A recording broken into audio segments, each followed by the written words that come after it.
Well, very good. So, good morning, everybody. How are you? I don't expect a response. I just hope you register that I care. I'm excited to be here. I hope you are as well. Right. So, we're going to go through a lot of stuff today. We're going to cover a lot of stuff in the world of Reactive Spring. So, I always like to start my talks with a little preface that we're going to go through a lot of things. The whole point of this talk isn't in 1 hour to sort of mint you as masters of all things Reactive in Spring. But it is more to sort of register what is possible and to see what's possible.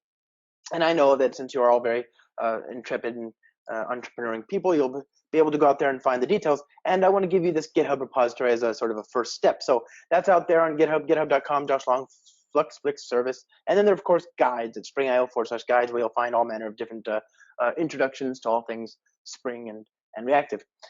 And of course, if you have questions, don't ever hesitate to reach out to me. I'm happy to answer questions. I'm on Twitter. You can see that my coordinates down there at StarbucksMan. I'm happy to engage. Please find me there, and we can chat. And of course, if you have email, don't hesitate to find me there as well. So either way works. I am at your service. Um, I am Josh Long, as was just well explained. I'm a Spring developer advocate on the Spring team. I'm an open source engineer, a Java champion, and an author and trainer of numerous different videos and books. And I've just finished recently my seventh video, one of which is building microservices with Spring Boot live lessons. These are on the Safari online technical marketplace. And of course, I just finished my fifth book, and this book is called Cloud Native Java. It's all about how to build applications that survive and thrive in the cloud. And the book is an O'Reilly book. So if you've ever read an O'Reilly book, then you know that the most important part of the book is not really what's in between the covers. It's more the animal that is on the cover, right? That animal makes all the difference in the world for what people look to, what they expect to find inside the book. So this animal was a hard fought, chosen bird, but we found it after a long many years looking for it. Right, this bird is a blue-eared kingfisher. It's a bird that is indigenous, or of course, as we'd say in English, native to the Indonesian Java Islands. It's a bird that's indigenous to Java, or native to Java.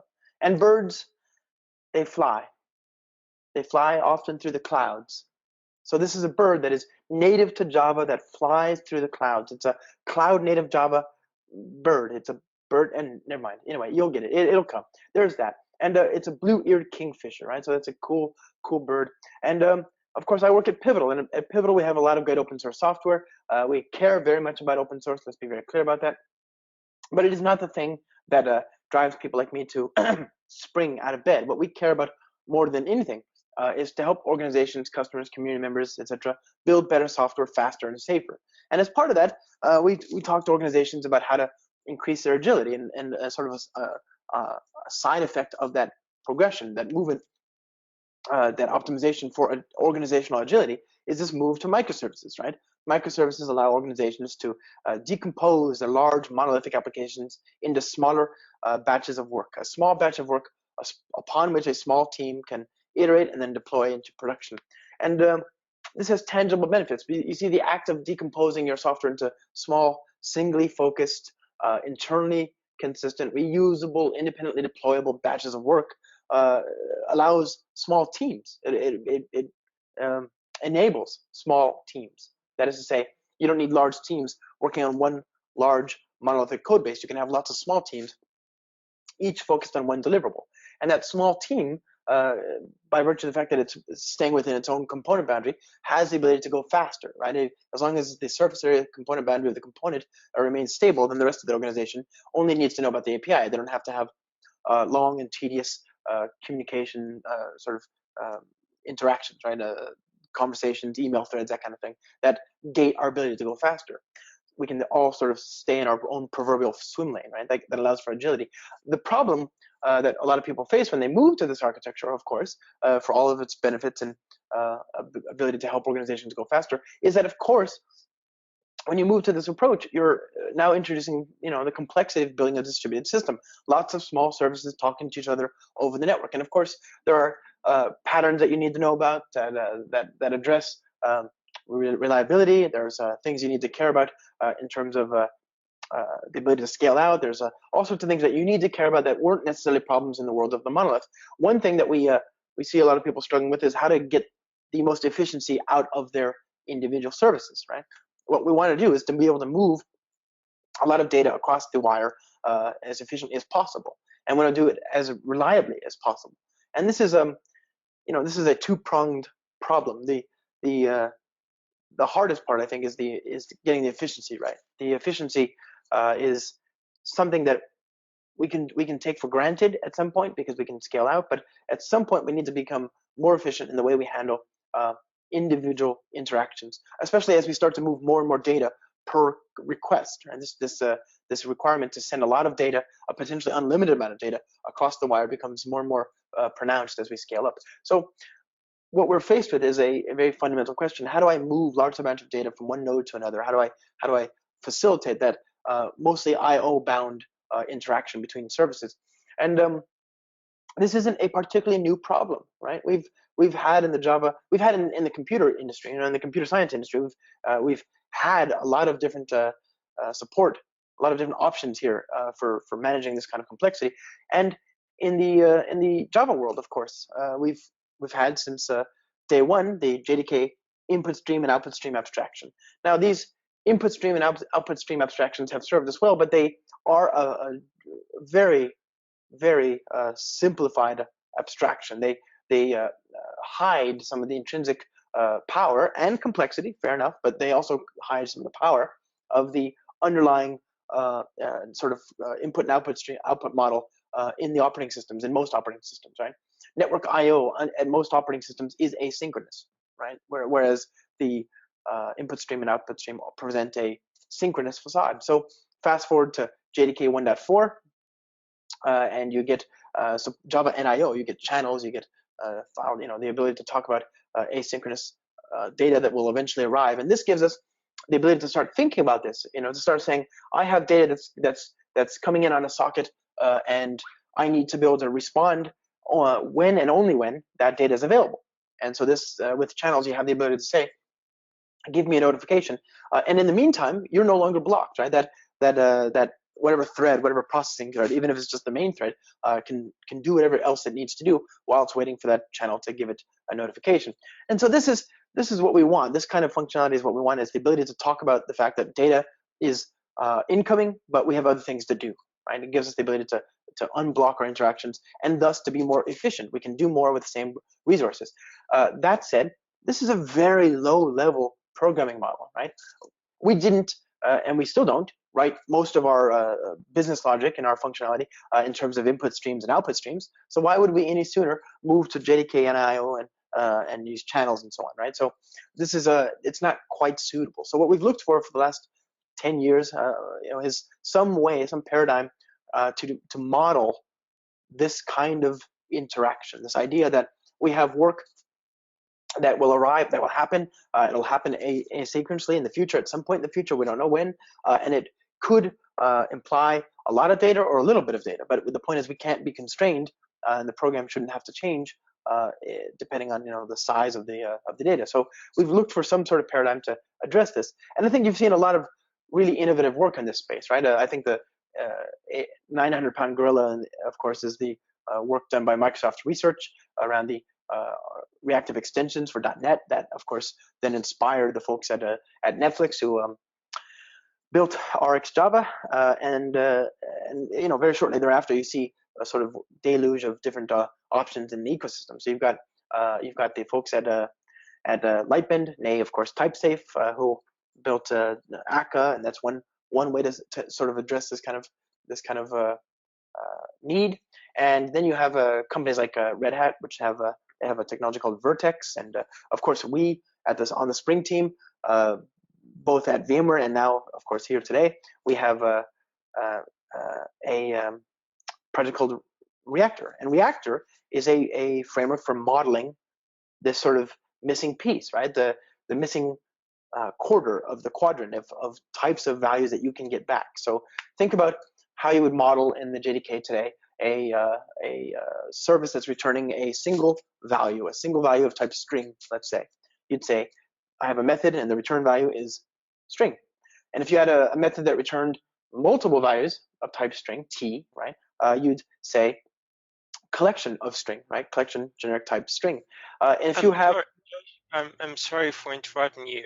There's some question about the slides. So right now we see only the first slide, and yep, it says pivotal on Spring and Cloud Foundry. Right. Is that what? Yes. Okay. I don't do slides.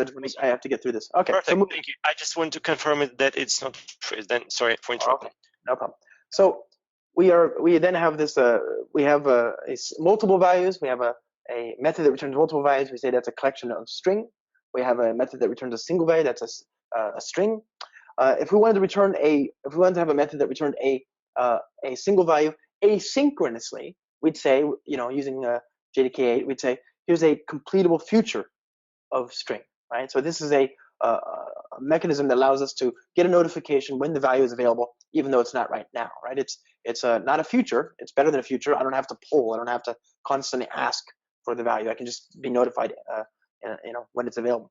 And that gives us 3 out of 4 of the kind of things that we want to model. What is missing in this paradigm is how do we model, how do we describe, how do we talk about a potentially unlimited amount of data that may be available later on in the future asynchronously, right? And this is what's been missing. And I think a lot of us in these different sort of corners of the ecosystem have been looking for ways to address that. And here you can see that there's been a lot of different ideas, and we all sort of converged upon the ideas that we put together in the Reactive Streams initiative. So the Reactive Streams initiative is a sort of de facto standard that describes this missing piece. In the Reactive Streams initiative, you have it's basically a specification, a very, very tiny specification. We describe 4 types, 4 interfaces. The first and most important, I think, is the publisher. A publisher is an object that produces values to which a subscriber, that's another interface, may subscribe. And in so doing, a subscription is created. So you have 3 interfaces there so far: a publisher, a subscriber, and a subscription. And if you have a component that produces values, that is to say a publisher, that also then subscribes to values from some other publisher, then you have something called a processor. And a processor is our 4th interface. That's it. That's the entirety of the Reactive Streams specification. Now, this may seem enticing, and you might be tempted to rush out and to try and implement these interfaces and call yourselves reactive, but I assure you this is a very bad idea, right? There's a lot of convoluted work that has to be done at the lower levels to make this happen. So we have, thankfully, luckily, we have an abundance of options here in the ecosystem, right? The Reactive Streams specification has been implemented by, of course, our own project Reactor. The Akka Streams project at Lightbend can use it as well. Vertex implements it as well, and of course, RX Java 2.0. So we have now here a mechanism for interoperability, and of course, that work then inspired the sort of JDK 9 flow module, right? So that's another channel by which we can see this missing piece being addressed. Now, Reactive Streams gives us a very, very low level understanding, a single type or a single set of types, a very small set of types along which we can sort of agree. But it's, I think, by itself not all that useful, in the same way that arrays are valuable as a common transport mechanism, as a common way to query data back and forth from one component to another. It's still very low level. We tend to do more interesting things with our data than just store it, right? We need to be able to process it, to transform it, to filter it, et cetera, et cetera, et cetera. So we look for higher order operators, DSLs, things like that can serve us there. And here, Reactor comes into its own, right? We have a very rich set of APIs, a very rich set of capabilities in the Reactor project. Now, is that enough? I'd still say no. Reactor in of itself, while very interesting, is focused on being a reactive runtime. It doesn't necessarily address the concerns of higher order functionality, like building web services and data access and security and so on. And here is where our story begins. You see, we just last week released Spring 5, and Spring 5 has a number of great features, including JDK 9 support while having a JDK 8 baseline. It includes support for Java EE7 and Java EE8. It's filled with great features, but my favorite feature is the support for building reactive applications, and that starts at the web layer in Spring Framework 5, so where we've introduced a new runtime. So we're going to talk about all that stuff today. Now, going back to this idea, going back to the project Reactor, it's important to understand that Reactor bases its two main types on the Reactive Streams publisher type. So we have two types in Reactor. One is called a mono. A mono is a publisher that is bounded. It's either 0 or 1 value, right? So you have no value or you have 1 value. It's still a publisher. It's just a publisher that can only ever produce one or the other. Now, of course, you can still handle it in terms of the publisher contract, in which case all your consuming code would be none the wiser. It's just that they would only get 1 value. Another type that we have is called a flux, F-L-U-X. It's a publisher that produces 0 to n values. And the reason that these distinguishing types are useful is mostly for documentation. It's mostly for giving a cue to the consumer about what the intent is. Imagine you're trying to render a screen, and the screen has a text box. That's probably going to use a mono, right? Versus a grid. In this case, you can expect to use a flux, right? Otherwise, you wouldn't have any idea about what to set up, what to look for here. Now, this gives us fertile ground for some interesting apps. And while we could build any number of conceivable apps out there, I want to keep our domain as simple and trivial as possible. So I like to. I was thinking about this with my friend Mark Heckler the other day. We were thinking about having some sort of sample app, some sort of app that we could use on the internet, right? What if we had some sort of app that allowed us to talk about and interact with movies, for example? Now, in English, it's a colloquialism to say that when you have one movie, it's a movie. If you want to use slang, you can say it's a flick. If you have multiple movies, we call those flicks, right? And so we're thinking, what if we had some sort of service? And again, hear me out. This might be a little crazy, but what if we had some sort of service where we could work with flicks and interact with flicks over the net? And again, I know this is preposterous. So, but again, just hear me out. We want to have some sort of service to work with flicks over the net. And we were thinking we could call it Netflix. What do you think? Because of Reactor and Flux and no? Okay, well, anyway, we're going to go with that. And we need to build a new service. And of course, I'm going to use my favorite tool to do the job. I'll use IntelliJ, right? So I've got IntelliJ here. Now, normally at this point, I take us to start.spring.io, and that's a great place to start. But if you're using IntelliJ, which I expect a lot of the people in this audience are, then there's a very handy little option here, Create New Project. And Create New Project opens up a wizard. And when you go to the wizard, you are given a chance to point at a particular start.spring.io permutation. And there, we can specify the name of our artifact. So Flux Flicks Service. And we're going to make this a Kotlin project just because it's fairly straightforward if you know Java. And I figure this is a good chance to demonstrate it. And then we're going to hit next, and that'll show us all the options. Now here I want to choose Spring Boot 2.0 snapshot. So I'm going to use the latest and greatest versions of Spring Boot 2.0. Now Spring Boot is a fully integrated reactive framework. It's going to be released in December of this year, we expect, and it'll all the other stuff that we've done in the ecosystem bubbles up into this release. So Spring Framework 5, which of course was released last week, Spring Security 5, Spring Data K, Spring AMQP, all the other things that have reactive support, that'll bubble up into Spring Boot 2.0.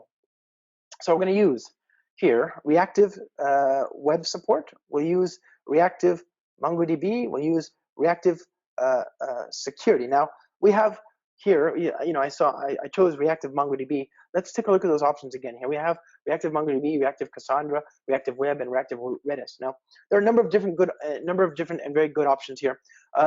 But so far these are a subset. By definition, they're a subset of the supported options. First in Spring Data. So Spring Data, of course, is the umbrella project that we use to address NoSQL sort of interactions and data processing functionality. And because even in Spring Data, we have one more option that we don't have here surfaced in our Spring Boot auto configuration, and that is reactive Couchbase, right? So that's not here yet, but it will be. And then even that is a subset, of course, of what Spring Data itself supports. You may know that Spring Data supports any number of different other technologies, including most notably JPA. Now JPA is a ORM framework. It's an ORM technology. It's a standard. It is often based on things like Eclipse Link and Hibernate. Well, we don't have at the lowest levels of JPA, the ability to do reactive programming, right? JDBC is a blocking API.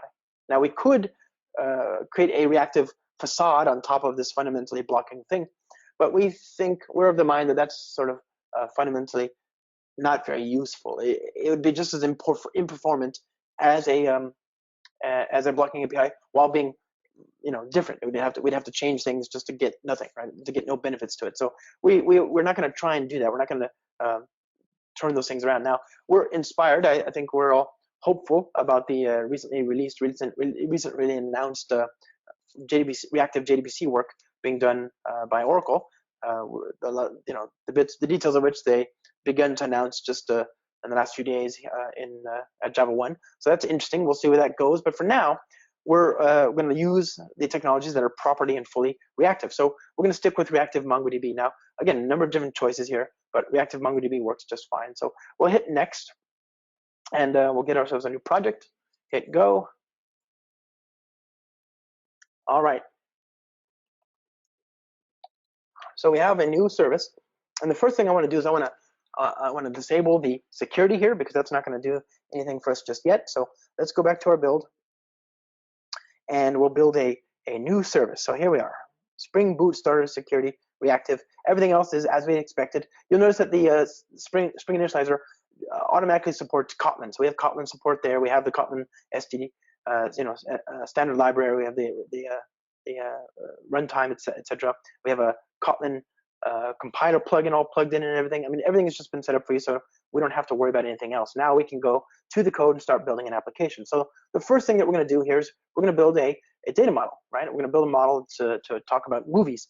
Now this is a regular Spring Boot application, so if you haven't seen Kotlin before, this is basically the public static void main entry point into the application. In Kotlin, the name of the variables on the left and the types on the right, so it's args, array, string. But otherwise, this should look, I think, altogether very familiar if you've ever used Spring Boot. So let's see. We're going to build a type to model a movie. Now, this is going to be a movie that has a couple of fields. I could just do this. I could say var ID equals string. So the type is string, and I want the type to be nullable. So I want it to be like that, and I want it to have a default value of null, right? So var in this case tells Kotlin that it's a mutable variable. I can change it.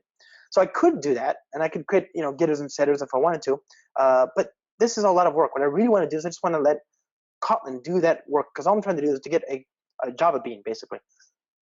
So instead, I'll say var ID string equals null. Okay, and I'll say var title string equals null. Now, this is my basic Java bean. I want to make it a document, so I'll use the Spring Data document annotation here, and I'll say @ID. There we are. So that's my entity, right? That's going to be a Spring Data MongoDB document that'll have a primary key kind of thing, a key called ID, and the default values are null, and they are nullable.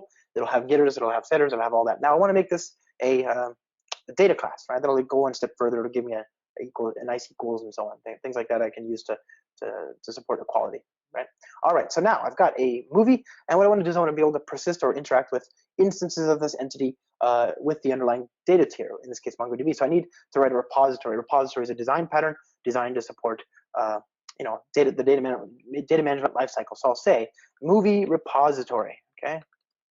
And we're going to extend the reactive Mongo repository. Now, the reactive Mongo repository, just like any other repository, expects two types. It expects the type that we want to interact with. This is a movie, and the type of the primary key. Now, that's it. I don't even have to do that, right? This is enough to get what I want. Now, this reactive Mongo repository is the same as any other repository you've probably seen in Spring Data, except that the return types are these publisher subtypes. There are monos and fluxes and so on.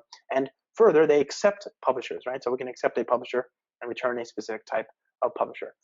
So we get all that for free. Now we can save some sample data in the database. Now, I'm going to have a bean here, a bean of type runner, and this is going to be an application runner. So I'm going to create a Lambda here. This is a great callback interface that Spring Boot provides, and the callback interface has one method, void run. Now, of course, in Kotlin we can create a Lambda that addresses that, like this. Now the void run method has arguments here, right? We can choose to, since we have just one argument, we couldn't choose to create a parameter like that, or we can just leave it alone. If we don't specify it, it'll be available through the implicit parameter here called it, right? So there's the it variable, and since we're not even going to use it in this case, it really doesn't make any sense to care about it. So let's now write some sample data to the database. So movies equals, we're going to create a flux here just of some sample data, and I like to use data that's on the theme of reactive programming, the theme of functional reactive programming. So we're going to create some movie titles here based on those themes. So how about this one? This is from our friend, the one, the only, the amazing Phil Webb, the co-founder of Spring Boot. It'll be Silence of the Lambdas, right? That's a good one. Or we can use that movie. There's an anime with the word flux in it, so we can say Aeon Flux. There's a movie where they talk about a flux capacitor.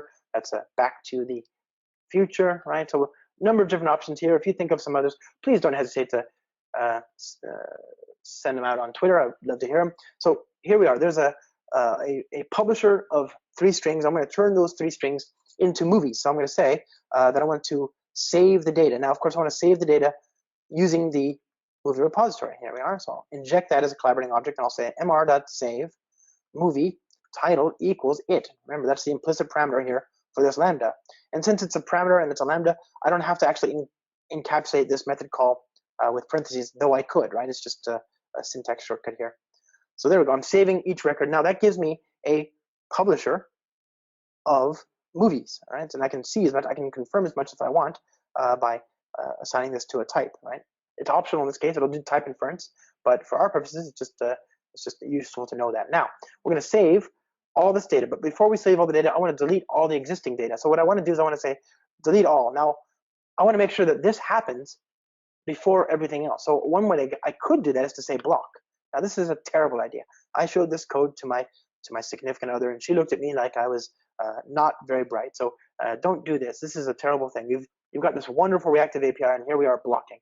What we want to do is we want to say delete everything, then process this publisher of movies, right? So we've got movies, and then we want to let's see. We want to say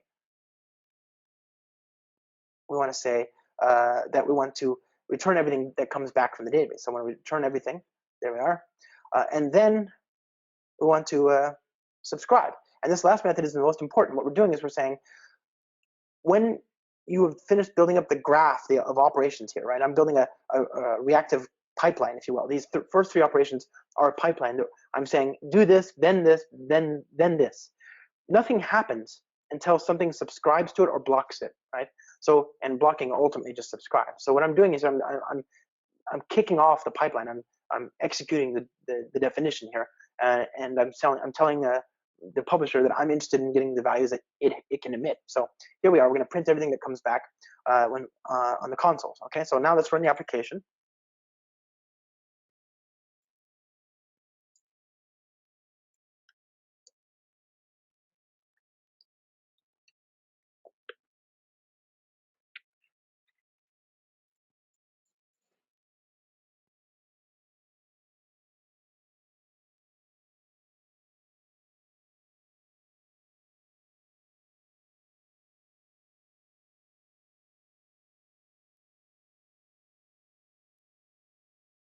All right. So there we are. There's our application with the 3 records on the console, and that seems to have worked. So good. Now we can create let's create a service, right? What we ultimately want to do is create a web endpoint. But in order to do that, let's build a service that surfaces our business logic. So we're going to create a movie service like so, and the service will in turn inject or work with the movie repository. So we're going to say private val mr movie repository, and the service is just going to surface higher order business logic, right? So we're going to say that we have an endpoint here that returns all the records. So I'm going to say mr.findAll, and we'll have another one that says that we're going to return a particular one by its ID. So there's this mr.findById. And for this last endpoint, what I want to do is I want to have an endpoint that can return the events. Let's suppose I had the opportunity to somehow log into the service and tail all the logs reflecting all the output from all the services. That would be very interesting, I think. By the way, I don't mean to go past this too quickly. If I'm, there's no statements in this language, right? So everything is an expression. So here I have a method that is returning a single value. There's no need to create a parenthesis, and all that stuff. I can just and I can just say the result of this method when you call it is the statement here, right? And of course, in the reactive world, you can chain these methods very nicely. So you get one long statement or one long expression that gets returned back. That's very convenient. Now, this last endpoint here is going to be, as I say, an endpoint, a service that allows me to look at all of the activity for a given movie, let's say. So I could see who's streaming the videos. I could stream the information about people who are streaming all the videos. Now, of course, I don't actually have yet a bazillion users logged into the system, looking at the output of the, looking at all the different movies. And so we have no real sample data. So let's just fake it till we make it. We're going to stream all the streams. We're going to cross the streams, to borrow from Ghostbusters, right? So we're going to say fun events, and we're going to look for all the events for a particular movie. And what we're going to do is we're going to synthesize a new new record. Okay, and the movie is going to be the record of is going to be of type movie event, right? So this is going to be yet another data class.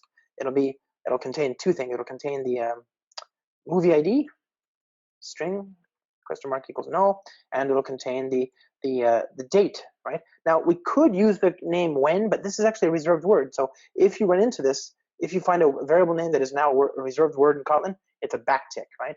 But for our purposes, let's just keep it as date, since we don't really want to be in a situation where we're doing things that the compiler wants to do for us or do otherwise. So we're going to call it the movie ID, and we're going to give it the date, and they're going to both be nullable and default to null. Okay, so this is our wrapper type that will describe both what movie is being watched and when it was being watched. So we're going to generate now a series of data. We're going to use a callback here that expects a sync, and the sync is a synchronous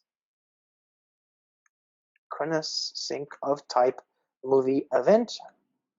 And in the sync, we're going to generate a new value. So I'm going to say .next, creating a movie event. And we'll pass in, of course, the movie ID and a new date. All right. Now that's going to create a publisher that will have a continuous, never-ending sequence of movie events.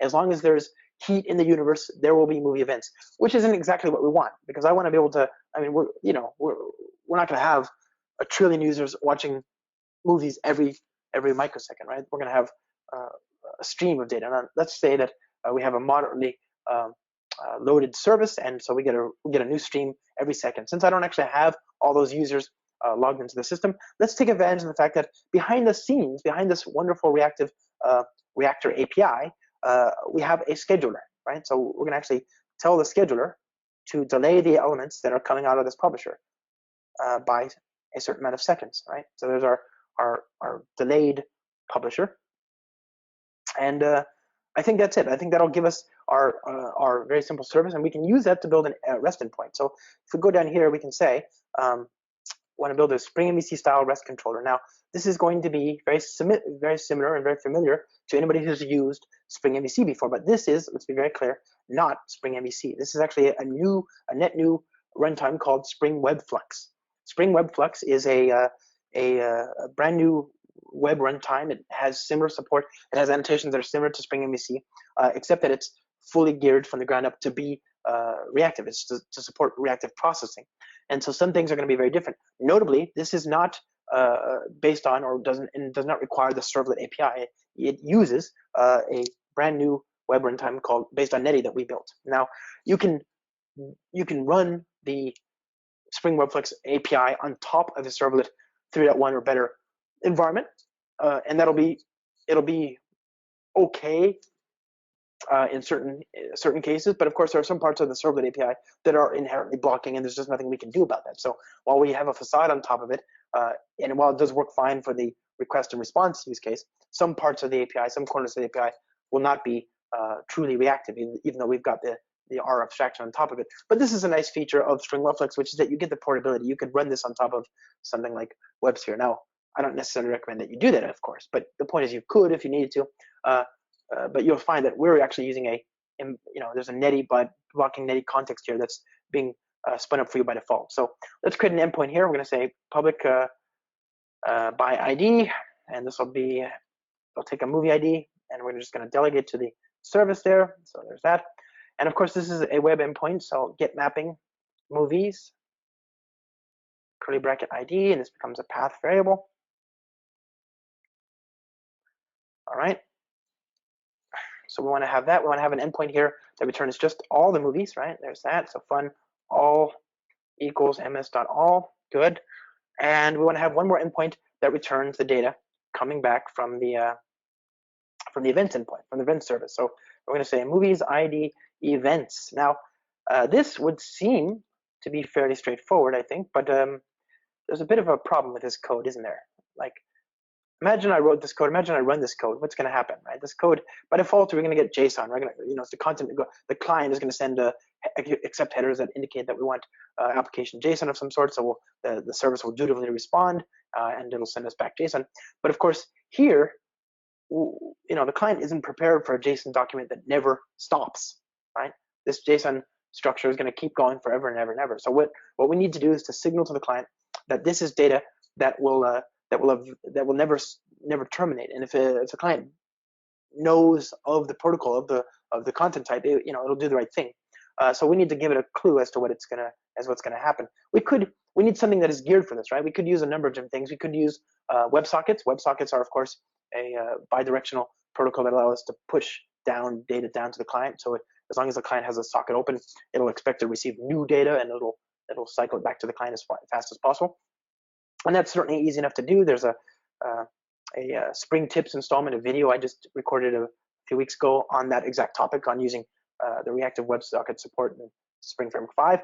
But for our purposes, it's simple enough to just signal that we're going to be producing data that supports service and events. So what I'm going to do here is I'm going to say, send back the media type for text event stream values. Okay, so there's our REST endpoint plus one extra type of endpoint that supports service and events. So let's go ahead and restart the service. Open up the browser here. Now,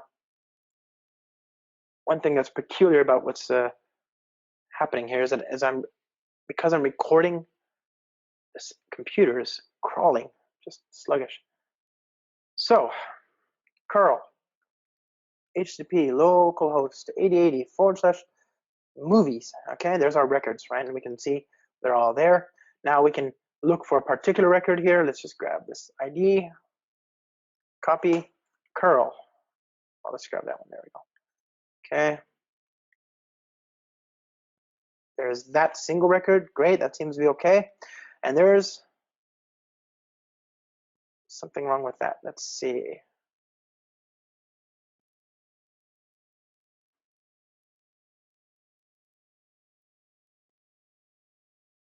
Oops, forgot to specify the path variable for the events endpoint. So we'll try that again.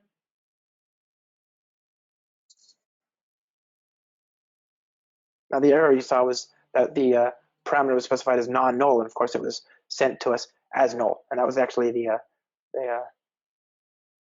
that's a nice, the language itself signaled that it was supposed to be non-null. So we got an exception running to that. So there's our movies, and here's the parameter. Here's the events.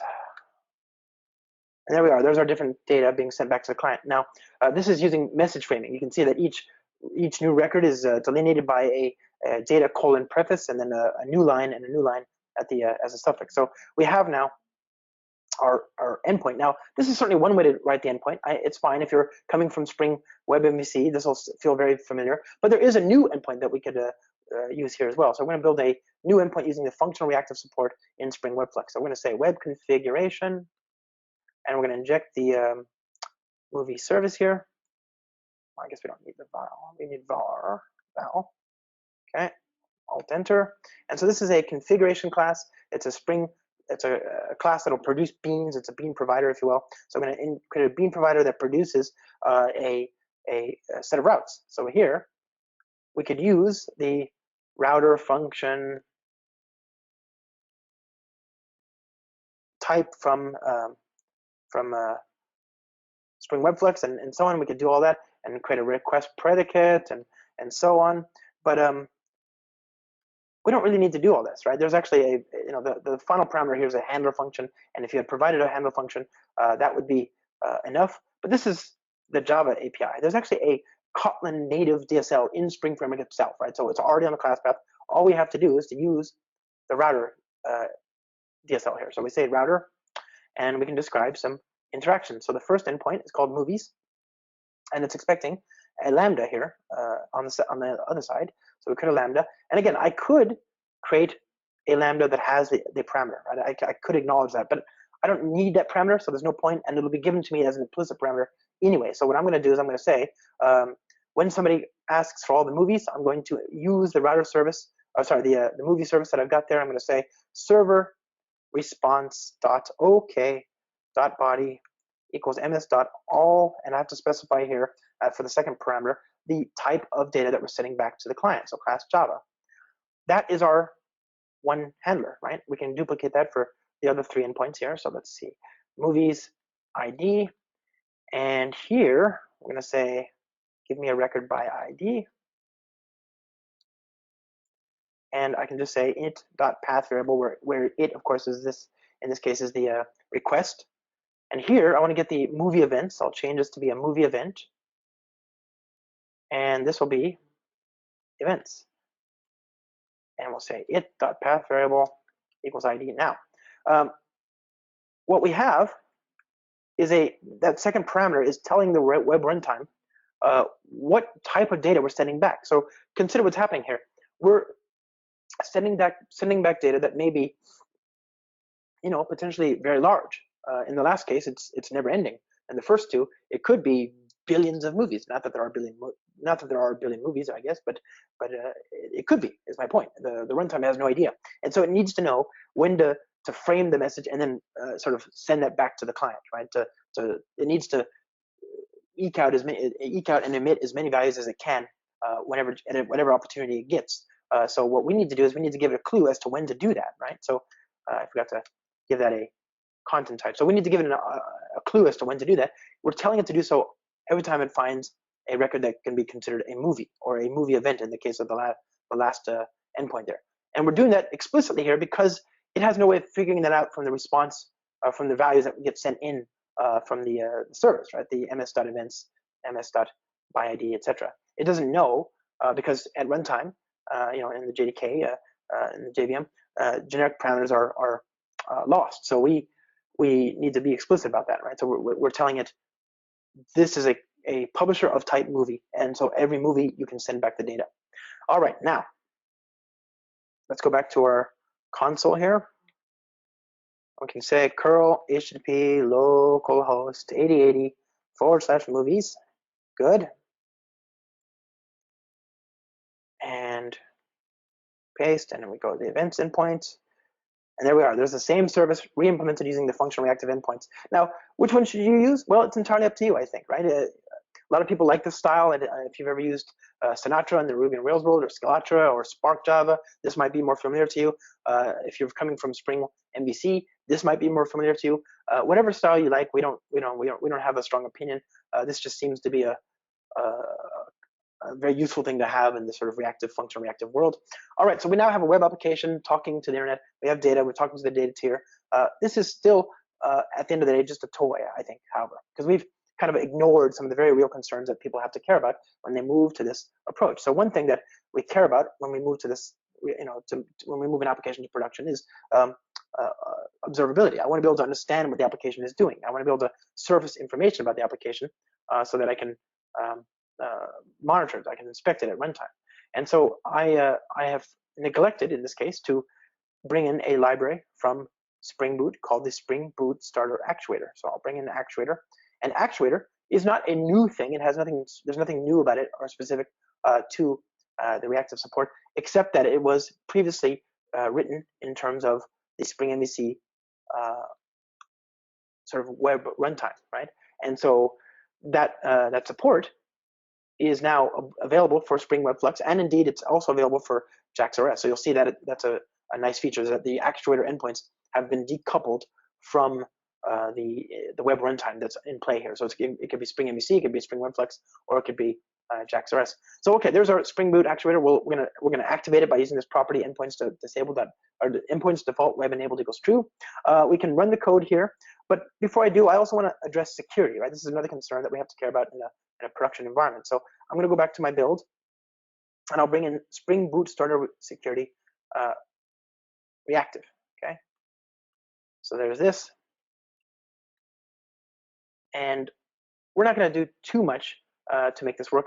You could do all sorts. Spring Security has at its heart the concept of an authentication manager, and then on the other side it has an authorization manager, basically something like that. And these two interfaces handle authentication and authorization respectively.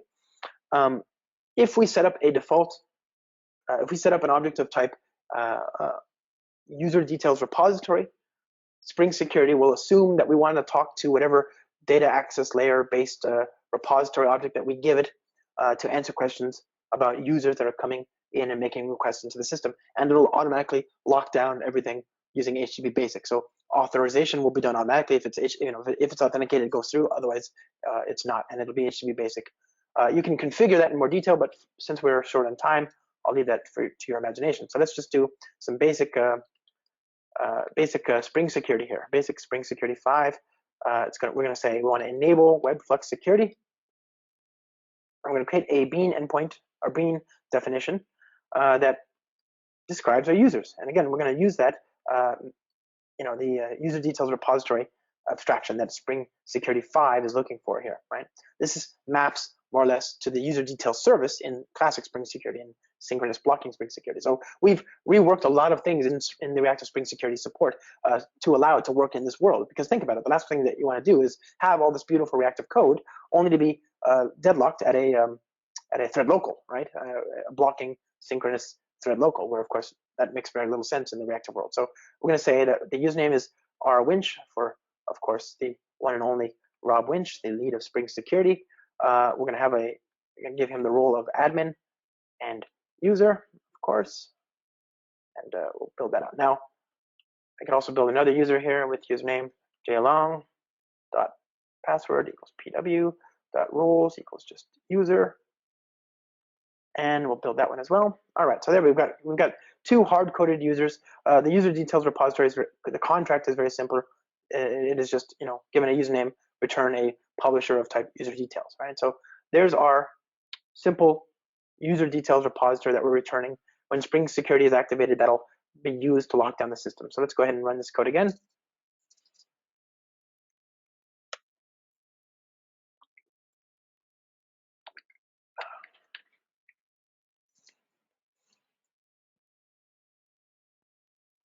Now, we could, at any point,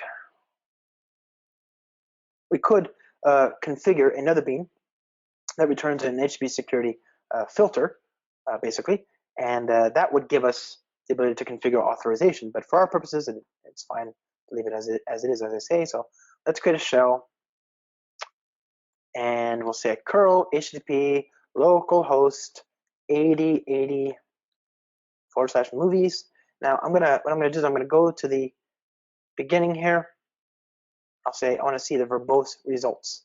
Okay, and so there you go. It says 401 unauthorized, right? We need to authenticate. That's fair. So go to the beginning, and we're going to specify -u. That's the username and password for our curl command, and the user will be jlong, and the password will be pw. And there we are. If we do that and then pipe that out to JSON PP, we can see we get the JSON data, right? So there's no error as well. So that works. Now, one of the other things that we just added were those actuator endpoints. Now, as I say, actuator serves a very common goal. You see, it doesn't matter which organization you are, doesn't matter what technology stack you're using, doesn't matter where in the world you are and what business vertical you're in. One thing seems to be surprisingly consistent. When the pager goes off, somebody gets roused to a computer and has to figure out what's going on. Their job is not root cause analysis. Their job is to triage whatever's happening and stop the bleeding, right? So everything we can do in those waning seconds in the dead of morning to help that process along is valuable. So the actuator serves that goal. It surfaces information about the application. And while there are a lot of number of other sources that you can get insight about your application, there is nothing better than your application itself to articulate that state. So here you can see we have in the actuator a health check. Let's pipe that out to JSON as well. And the health check tells me my connection to MongoDB. It tells me about my file system connection, and it shows me that these things are up. And if they weren't up, then of course the status of my application itself would be imperiled, and we'd see that reflected here. We'd say status equals down. I won't spend too long on the actual endpoints, but suffice it to say there's a whole number of them, and they all work nicely in a reactive world now. All right, so we've got a secure, reactive, observable application that's got a web API. We've looked at 2 different ways to write the API, and it's talking to a data tier. And we also looked at Reactor, but this wouldn't be much of a service without a client. So let's go back to IntelliJ, and let's build a new client module. So create a new project. Next, we're going to call this the Flix client. We'll use, let's use Java this time. There's no reason not to. It doesn't, both are nice languages. They both work just fine, of course. So hit next, and we're just going to use reactive web, right? So here we are. Oops. 2.0 M4 and reactive web. Hit next. Hit finish. New window. All right. So the first thing that we need to do is, of course, to move this to a separate port. So we're going to say server.port equals 8081, and then we'll use the Flix client application.java. And here, all we're going to do is just create a client. So we're going to create a web client to talk to the service. And we could use the Spring Framework REST template, right? The REST template is certainly an interesting option here. But the problem is that the REST template is synchronous, and it blocks, and it's not particularly geared for unlimited amounts of data. This would be a very hard thing to manage. We could call those first 2 web endpoints with, not too much trouble, assuming there's not too much data. But we'd run into trouble when we call the last one, the service and event endpoint. So let's create let's use the new web client that's introduced in Spring Web Flux. We're going to create a web client, and we're going to prefix all of its calls to 8080/movies, and we want to mutate it. We want to mutate it because we want to configure a filter, right? So I'm going to say exchange filter function dot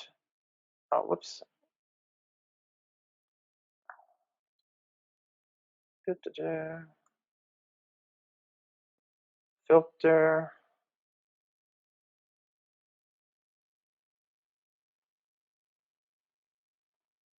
well, did I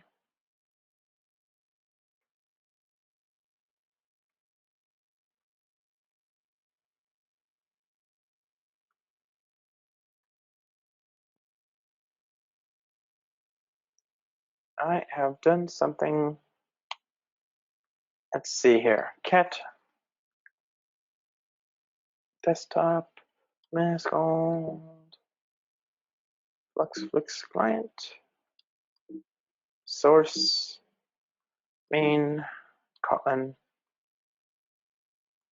I just wrote this code before, so I know that exchange filter functions basic authentication. That should be all we need. Let's see.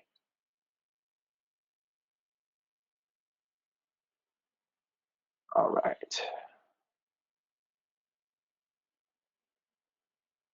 There we go. I should have created it first. Okay, so get rid of that. There we are. Now we're cooking. So what we're doing is we're saying we want to create a new web client. We're going to preface all the requests to localhost 8080 movies, and we're going to create a filter that does basic authentication for JLong and PW. Now we're going to use that client here in our application runner. So we're going to say application runner, and we're going to inject the web client as a parameter here, right? So what we're going to do is we're going to say web client dot get dot URI equals, and of course there's nothing to get, right? We're just going to call all the records. We're going to retrieve the data. We're going to turn it into a type of movie. So I'm going to say class movie private, and of course here it benefits us to have Lombok, right? So I should have added that to the class path. Thankfully, we already got the Lombok plugin installed, so all I need to do is to add that to the class path, and I can say at data, and I'll say I want private string ID, private string title, and this will create an all argument constructor and a no argument constructor. All right, so there's our basic type, and we also want a type to describe the movie event, right? So we'll say we have a movie event, and this will be a it'll have a string called the movie ID and a date called date, right? There we are. So there's our basic structures from the server side for the implementation, and we're just creating the details in the client here, so that we have something with which to work. And we're going to say we want the body of all the requests to come back as a movie class, and we want to filter a particular movie. I'm going to say, give me the title, and if the title contains one of these movies, let's see, we can say we want that, and then we want to flat map that one result and turn that into another call to the events endpoint, right? So ID events, passing in, of course, the ID itself from the movie, and then we want to turn that into a request that we then turn into a body of flux of type movie event.class. And let's see what is wrong with that. So we're going to say, oh yeah, this is the URI body to flux. I turn a args. All right. And then finally, of course, we want to subscribe. So I want to say, call the system out print line method. Each time there's a new record that gets returned from that. So let's now run this code here.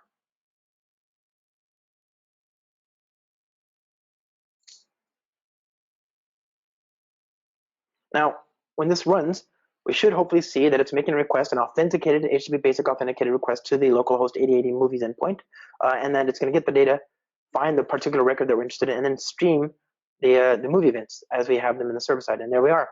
So with that, my friends, we've got just a few seconds, maybe 6 seconds until we're at the top of the hour. We've looked at Reactive, we've looked at Spring Web Flux, we've looked at the functional reactive endpoints, we've looked at the Spring MVC style endpoints, we looked at Spring Data, we looked at Spring Security, we looked at the actuator support, and we looked at how to build a web client. There's also fully integrated testing support, and also, let me reiterate, this is just the beginning. The release of Spring Framework 5 has already set off a series of dominoes of new releases, all integrating their official sort of Spring Framework 5 support. So we've been working on this. This has been in the works for more than a year for most of these projects, and so you're going to see a lot of new releases coming up in the weeks and months ahead.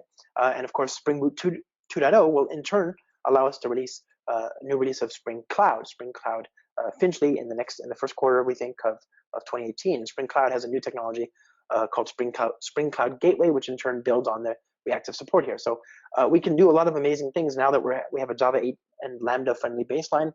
Now that we have the reactive support in Spring Framework 5 as a foundation, and we hope that you'll take advantage of it. I want to thank you so much for all your time. I'm happy to answer questions, and don't hesitate to reach out to me and to find me on Twitter at StarbucksMan if you have questions, comments, or feedback. Otherwise, Andrea, I think I'll pass it back to you, my friend. Thank you, George. Splendid. It was so impressive. I didn't even expect you to make it in Kotlin, so I'm so happy. We have a couple of questions. Oh, please. Only 2, huh? Well, so first, very minor questions. What makes reactive security reactive? Yeah, so this is a great question. The reactive security stuff, we have context propagation. We had to change the way we do context propagation, and so that is a major part of the reworking. And then basically we've reworked some of the core interfaces to now work in terms of publishers. So where we can, we produce the authentication manager. Basically, we produce that asynchronously. We produce things like the user details repository as a publisher. Right? These things are values. These are values that we don't need to have on demand when we first initialize, and we don't need to have necessarily even until later on in the processing pipeline. So we defer until the last moment when this information becomes available. So there's a number of different things there. I don't purport to understand all of what's happening there. I just know that there's a lot of work that had to be done to unwind some of the default blocking assumptions. And also, of course, this works in a Spring Web Flux world. So we've reworked Spring Security to work with the new filter model, to work with the processing lifecycle of the Spring Webflux runtime. Because remember, this is not a servlet-based application, whereas a lot of the existing sort of fundamental stuff that you would have worked with in Spring Security before wouldn't have worked in that. It required the servlet API. Got it. Next question: can we use Kotlin coroutines to avoid spaghetti code? So before you comment on that, there is a third-party project called Spring Kotlin Coroutines by Konrad Kaminsky, used at Allegro, and but for official comment, yeah, I think it's better to ask Josh.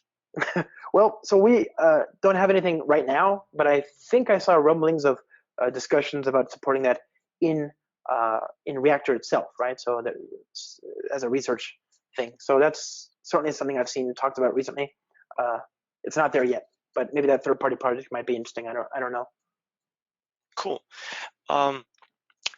There's a comment about the IDE support. What extra plugins does Josh use? I could not find Spring 5 support. So, well, first of all, Spring 5 support is available in the latest release and also in the, of course, the new one, which is available as a preview. But since Josh used Kotlin, so the IDE support depends on the support for Kotlin along with Spring, and this is partially already available in the latest release, but it's more to come in the 0.3 release, which is coming in 1 month. Right. Yeah, I didn't have to use. I love IntelliJ, great tool, but let's be pretty frank here. This is just basic Java and public static void main, right? I used almost nothing. The Lombok plugin, I had to use that. That's a great plugin. For the Java code. For the Kotlin side, I used the impressive support for Kotlin built into IntelliJ. Although I give the folks at JetBrains a lot of credit. They also built a pretty good Kotlin plugin for Eclipse, isn't that right? Yeah. Well, we work on that as well. Yeah.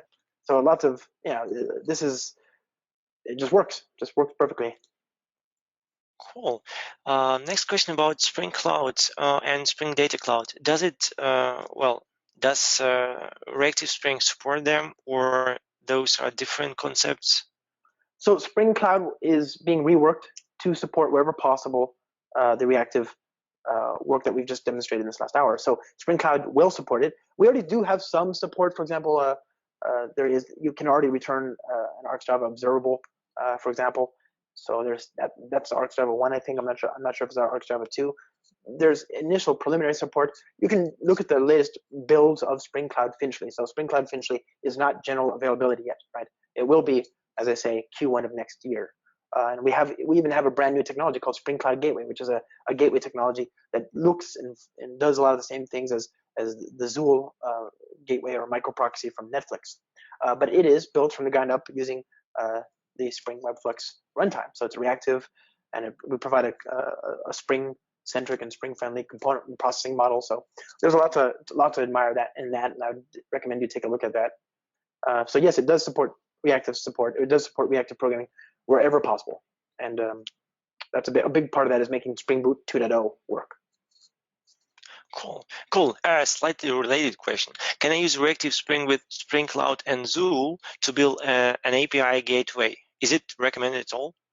You can use, so Zool, right now, Zool 1.0 doesn't have a reactive API. The filter model is not reactive.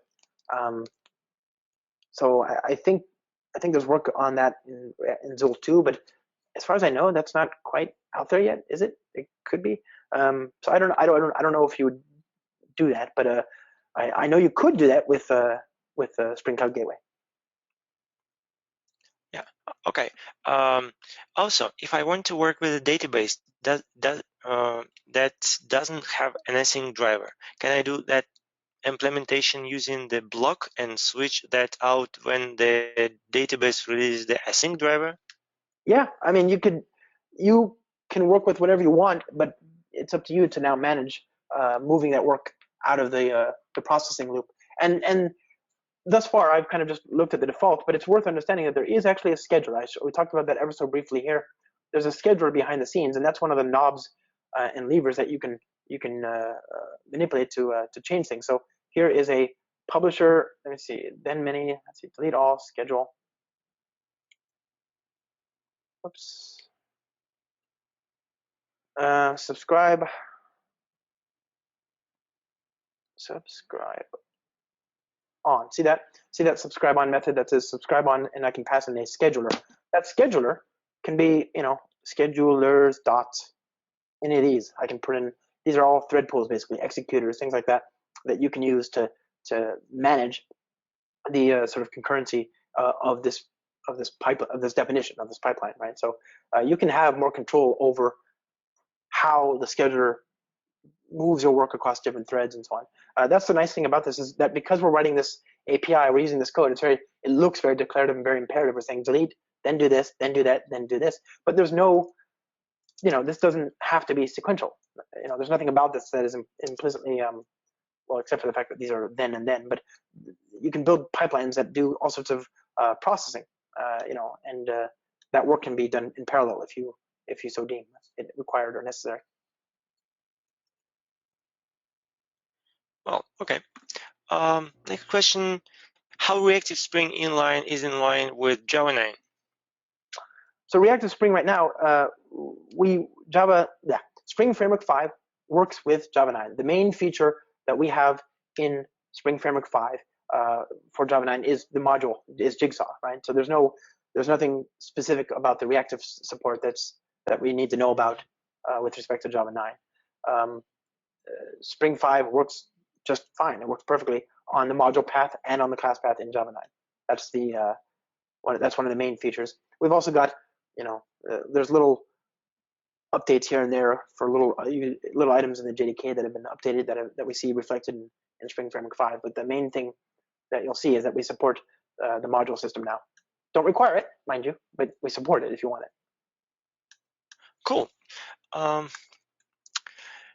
Well, there is a question about IntelliJ IDEA, if it supports generates test methods for Kotlin as it does for Java. I believe it does. But yeah, I have to confirm with the team. In case if it doesn't, well, it's something. Looks like it does. I just clicked on Command-Shift-T inside of my service there, and I've got this new create test method window dialog thing, and it says, would you like to create these methods? And I'm okay, sure. Hit okay. There we go. Look at that. Cool. Yeah, it works. There are some questions which we can follow up on with the email. So I'm looking for most interesting ones. Do you have a hint to the people still working with MySQL and MariaDB? Not sure if we can comment on that. Yeah, it's fine. I mean, if you don't have to use the reactive support, but if you have a use case where you're doing lots of I/O bound interactions, then the reactive support might be valuable for you. That said, if you're using something that's a SQL driver and that's fundamentally blocking and you're okay with that, that's fine too. We're not forcing people or moving people forcibly to one approach or the other. There's a time and a place for these different technologies. There is, as I say, no support right now for JDBC and JPA in the reactive world, but as Oracle announced this week, they've got work underway for a reactive JDBC driver. So hopefully that portends a better situation in the coming months or years for JDBC access. Yep. Maybe final question because we run out of time. What's your opinion comparing with Kafka? So how does Reactive Spring compares with or intersects with Kafka? These are neither here nor there. Kafka is a message queue. We have a project called Spring for Apache Kafka, and that is well supported at the Spring for Apache Kafka level, as well as by the integration for Spring integration. So we have an inbound and outbound adapter for that, and then of course we have Spring Cloud Stream binders for Apache Kafka. But Kafka is a message queue. It's a message broker, whereas the reactive support that I demonstrated here is just a way of composing pipelines inside of your single process. You could Yeah. surface that pipeline to other nodes, to other processes by using REST or by using something like that. But there's nothing necessarily that they don't necessarily connect or intersect. Got it. So I think it's all the time we have for questions today, and we should wrap up. Well, Thanks, thank you very Josh, much. for your time. Yeah, really appreciate it. Well, thank you very much for having me. It was so much fun. And again, I want to encourage people to reach out at josh@joshlong.com or at Starbucksman, STRBUXMAN, should you have more questions, comments, or feedback. Thank you so much. Awesome. Thank you. And thanks, everyone, for joining us. Have a good day and take care.